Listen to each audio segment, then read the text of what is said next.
Movie की शुरुआत London शहर में रहने वाली हार्पर नाम के एक औरत से होती है जो कि अपने घर पर होती है और काफी परेशान लग रही थी। हम देखते हैं उसकी हालत बहुत ही ज्यादा खराब होती है। अब हार्पर जैसे ही खिड़की बंद करने के लिए जाती है उसे बाहर अपने पति जेम्स दिखाई देते हैं जो कि बिल्डिंग की छत पर खड़े थे। वो उन्हें रोकने जाती है लेकिन देखते देखते जेम्स सुसाइड कर लेता है और उसी में उसकी मौत हो जाती है। हार्पर डिप्रेसिव बनने के लिए वह छुट्टियां बिताने के लिए कोस्टर नाम के एक गाँव में आती है जहाँ पर वो जोफ्री नाम के एक आदमी से उनका घर 2 हफ्तों के लिए रेंट लेती है। जोफ्री अब हार्पर को पूरा घर दिखाने लगता है। हार्पर जब घर के बाहर खड़ी थी उसने वहीं वो एक पेड़ से सेव तोड़कर खाती है और जब जोफ्री को इसके बारे में पता चलता है तो वो हार्पर से कहता है कि ये फल फॉरबिडन है, इसे टच करना भी अलाउड नहीं है। जो सुनकर हार्पर थोड़ा डर जाती है मगर जोफ्री फिर कहता है मैं सिर्फ मजाक कर रहा हूँ, ऐसा कुछ भी नहीं है। वो ये पूरा घर दिखाने के बाद जोफ्री हार्पर से पूछता है कि आपके हस्बैंड कहाँ पर हैं? जिस पर हार्पर कहती है कि मैंने अपने पति से डिवोर्स ले लिया है। इधर जोफ्री अब हार्पर से कहता है मेरा घर पास में ही है और अगर तुम्हें कुछ भी चाहिए तो तुम आ सकती हो। अब जोफ्री वहाँ से चला जाता है। अब यहाँ पे हार्पर रैली नाम के अपने दोस्त को कॉल करती है और वो सही से टाउन में पहुँच गई है, वो इसके बारे में बताती है और आगे कहती है जोफ्री नाम के एक आदमी से उसके घर किराए पर लिया है 2 हफ्तों के लिए। तो रैली हार्पर से पूछती है क्या तुमने जोफ्री को जेम्स के बारे में यानी कि अपने हस्बैंड के बारे में बताया? तो हार्पर कहती है कि मैंने जोफ्री से झूठ कहा है कि मेरे पति के साथ डिवोर्स हुआ है। लेकिन तभी अचानक से हार्पर के फोन में स्क्रीन पे ग्लिच आता है और उसे स्क्रीन पर अजीब सा चेहरा दिखाई देता है मगर फिर उसका फोन वापस से ठीक हो जाता है। अब हार्पर को लगता है कि ये शायद खराब नेटवर्क के कारण हुआ है और तभी उसे जेम्स का सुसाइड करने वाले दिन का वो फ्लैशबैक याद आता है और वो काफी डर जाती है। और यहाँ पे हमें पता चलता है कि सुसाइड से पहले उनका और जेम्स का बहुत ही बड़ा झगड़ा हुआ था और ऐसे झगड़े उनके बीच में हमेशा हुआ करते थे और इसीलिए हार्पर ने जेम्स से कहा था कि मैं तुम्हें डिवोर्स देने वाली हूँ, ये झगड़े मुझे पसंद नहीं आ रहे हैं। लेकिन तभी जेम्स कहता है कि अगर तुमने ऐसा किया तो मैं सुसाइड कर लूंगा। जिस पर हार्पर कहती है कि मुझे तुमसे अलग होना है और ये बार बार सुसाइड की धमकी मुझे मत दिया करो, हम दोनों एक दूसरे के लिए सही नहीं है। अब इसी फ्लैशबैक के बाद हार्पर काफी डिस्टर्ब होती है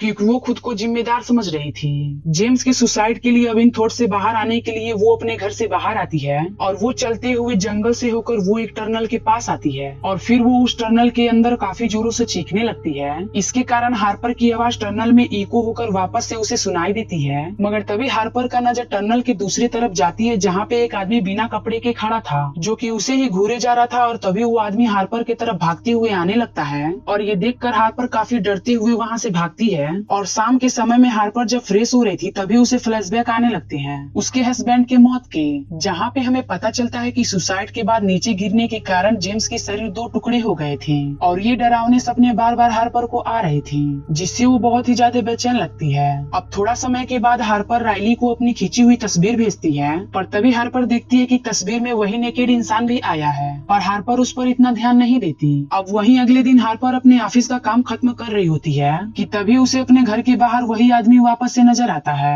ये देखकर हार्पर तुरंत पुलिस को कॉल करती है और उन्हें नंगू पंगू आदमी के बारे में बताती है। लेकिन तभी सीन वापस से फ्लैशबैक में जाता है जहाँ पर हम देखते हैं हार्पर रैली को मैसेज करके उसके और जेम्स के खराब रिश्तों के बारे में बताती है कि वो कैसे परेशानी में है। पर तभी इनके बातचीत के दौरान जेम्स वहाँ पर आकर हार्पर से उनका फोन छीन लेता है और वो हार्पर के भेजे सभी मैसेज को देखता है जिसके बाद गुस्से में वो हार्पर के चेहरे पर एक पंच मारता है जिससे हार्पर बेहोश होने लगती है। लेकिन तभी सीन प्रेजेंट में आता है जहाँ पे हम देखते हैं 2 पुलिस ऑफिसर हार्पर के घर पे आकर उस आदमी को पकड़ लेते हैं। वो इस आदमी के चेहरे पर एक खरोच का निशान रहता है। अब इधर एक फीमेल पुलिस ऑफिसर हार्पर से पूछती है कि तुम्हें ये आदमी कहाँ पे देखा? जिस पर हार्पर कहती है कि मुझे ये आदमी सबसे पहले जंगल के टनल के पास दिखा और ये शायद तभी से वो मेरा पीछा कर रहा है। अब आगे पुलिस ऑफिसर कहती है कि हमें आदमी के पास से कोई भी आईडी नहीं मिला है और शायद ये जंगल में ही रह रहा था, पर तुम्हें डरने की कोई जरूरत नहीं है क्योंकि इस आदमी को अब हमने पकड़ लिया है, शायद वो दिमागी तौर से सही नहीं है। और ये कह के पुलिस उसे लेकर जाती है।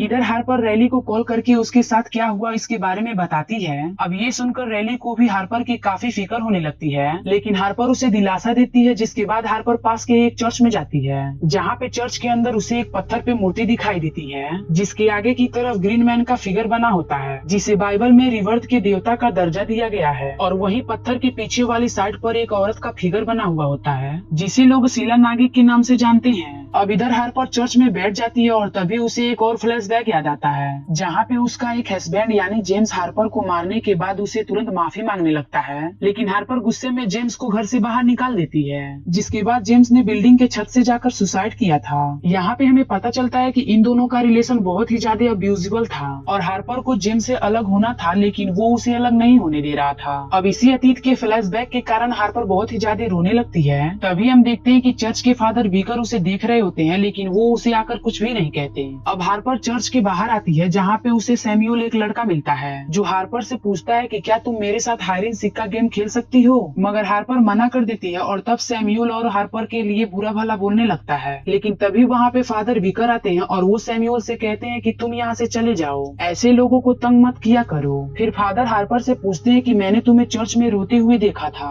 तुम मुझे अपनी बेटी की तरह मुझे अपनी बात बता सकती हो। और तब हार्पर बीकर को जेम्स के बारे में बताती है कि वो कैसे उसे मारा करता था और बताती है कि हमारे झगड़े के बाद मैंने उसे घर से बाहर निकाल दिया था। तभी जेम्स सीधा छत पर चला गया था और शायद वो छत के रास्ते घर के बालकनी में आने की कोशिश कर रहा था और तभी ये शायद एक्सीडेंट हुआ होगा या फिर जेम्स ने सच में सुसाइड किया, मुझे पता नहीं है, लेकिन इसके जिम्मेदार मैं खुद को मानती हूँ। लेकिन ये सब कुछ सुनकर फादर कहते हैं जेम्स की मौत का कारण तुम हो, क्योंकि पति अपने पत्नी के साथ कुछ भी कर सकता है और जेम्स ने ऐसा किया तब तुम्हें उसे माफ कर देना चाहिए था। लेकिन ये सुनकर हार्पर बहुत ही ज्यादा डिप्रेशन परेशान होने लगती है, उसे ये चीज पसंद नहीं आती और वो गुस्से में यहाँ से चली जाती है। इधर हार्पर के जाते ही बीकर एक लिप बाम निकालकर अपने होठों पर लगाने लगता है, जो काफी अजीब था। फिर अब अगले सीन में एक जगह पे हम वही नेकेड इंसान को देखते हैं जो कि अपने चेहरे पर कुछ कट बना रहा था और उसके ऊपर कुछ पत्ते रख देता है और सीन फिर जॉफरी और हार्पर पे आता है, जो कि एक बार में बैठकर बातें कर रहे होते हैं। यहाँ पे उनके साथ एक नीले रंग का टी शर्ट पहना हुआ आदमी भी होता है। इसी बीच में बार में वही पुलिस ऑफिसर आता है जो कि पहले हार्पर के घर गया था।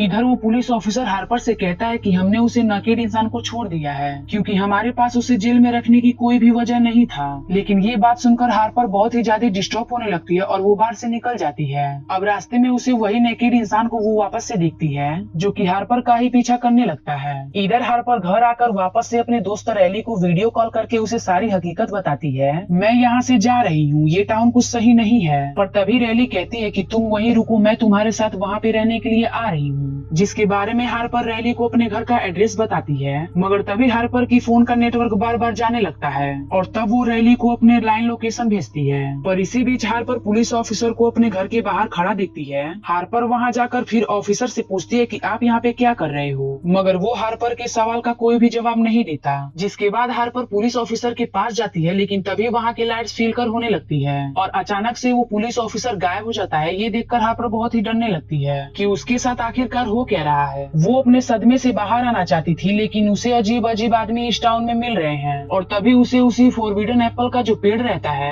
उसके सारे एप्पल नीचे गिरते हुए दिखाई देते हैं। जिसके बाद वहाँ पे वही नीली टी शर्ट वाला आदमी भागते हुए हार्पर की तरफ आने लगता है, जिसे देखकर हार्पर घर के अंदर चली जाती है और वो किचन से चाकू उठा लेती है। लेकिन फिर वो आदमी किचन की कांच तोड़ देता है, जिसे देखकर हार्पर वहाँ से निकलकर दरवाजे के पास खड़ी हो जाती है, जहाँ पे फिर हार्पर की चीखने की आवाज सुनकर जो घर का ऑनर होता है जॉफरी, वो भी वहाँ पे आ जाता है। हार्पर जॉफरी से कहती है कि कोई किचन से घर के अंदर आने की कोशिश कर रहा है, लेकिन जब जॉफरी किचन में जाता है तो उसे वहाँ पे एक सिर्फ कौवा दिखाई देता है जो कि कांच तोड़कर अंदर आया था, जिसे फिर वो जॉफरी मार देता है। जॉफरी फिर बाहर देखने जाता है, पर तभी वहाँ की लाइट फ्लिकर होने लगती है और अचानक से जॉफरी भी कहीं गायब हो जाता है और फिर हार्पर के सामने वही नेकेड इंसान आता है जो कि उसके ऊपर कुछ फेंकने लगता है, जिसके कारण अचानक से हिप्नोटाइज हो जाती है और उसे अब तक उसके साथ जो भी कुछ हुआ था फिर उसे फ्लैशबैक आने लगते हैं। पर हार्पर अपने आप को होश में लाती है और घर के अंदर आकर दरवाजा बंद कर लेती है, मगर नेकेड मैन फिर लेटर बॉक्स से अपना हाथ घर के अंदर डालता है और हार्पर का हाथ पकड़ लेता है। लेकिन हार्पर उसके हाथ पर चाकू से हमला करती है, इससे वो अपना हाथ बाहर खींचने लगता है, लेकिन इसके कारण उस इंसान का हाथ टूट जाता है और दो टुकड़ों में लटकने लगता है। अब यहाँ पे उस इंसान का हाथ देखते हैं, वैसे ही लग रहा था जैसे सुसाइड करने के बाद जेम्स का हाथ हो गया था। अब इधर हार्पर किचन में जाती है, वहाँ पे सैमुअल पहले से ही खड़ा होता है और उसका हाथ वैसे ही टुकड़ों में लटक रहा होता है। सैमुअल हार्पर से कहता है, मुझे तुम्हारे साथ हाइड एंड सीक खेलना है, और वो हार्पर की तरफ भागने लगता है और ये हार्पर देखकर अपने कमरे में चली जाती है छुपने के लिए और 10 तक गिनना शुरू करती है। लेकिन तभी उसके कमरे में दूसरे दरवाजे से एक अनजान आदमी घुस आता है, जिसे देखकर हार्पर वहाँ से भागकर दूसरे कमरे में चली जाती है। लेकिन तभी वहाँ पे बीकर आता है, जिसका हाथ 2 टुकड़ों में भी लटका हुआ था। बीकर हार्पर के साथ अब जबरदस्ती करने लगता है, पर हार्पर उसके पेट में चाकू घुसा देती है, लेकिन इससे बीकल को कुछ भी दर्द नहीं होता। अब हार्पर कैसे तैसे बाहर आती है और गाड़ी लेकर जाने लगती है, लेकिन तभी उसके सामने घर का ऑनर जॉफरी आता है, जिसे हार्पर गाड़ी से ठोक देती है। पर तभी जॉफरी वापस से खड़ा होकर हार्पर के पास आता है और उसे गाड़ी से बाहर निकालकर खुद गाड़ी लेकर चला जाता है। लेकिन जॉफरी कार वापस फिर रिवर्स में लेता है और हार्पर को हिट करने की कोशिश करता है, लेकिन हार्पर घर की तरफ भागने लगती है और तभी गाड़ी का एक्सीडेंट हो जाता है। और तभी गाड़ी के अंदर से जॉफरी नहीं बल्कि वही नेकेड इंसान निकलता है,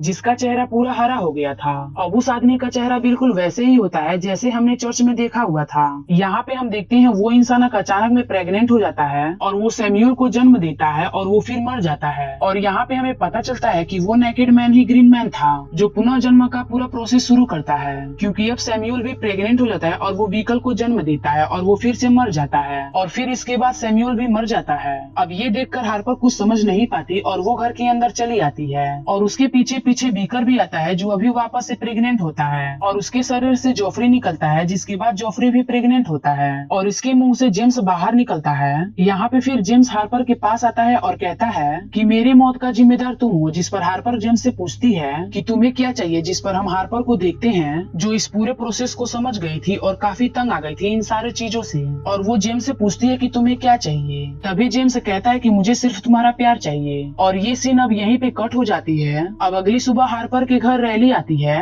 जो हार्पर को गार्डन में अकेले बैठा हुआ देखती है और फिर हार्पर रैली को देखकर मुस्कुराती है। और इसी के साथ ये मूवी यहीं पर खत्म हो जाती है। तो अगर ये वीडियो अच्छी लगी हो तो please do like and share this video and please subscribe to my channel and hit the bell icon.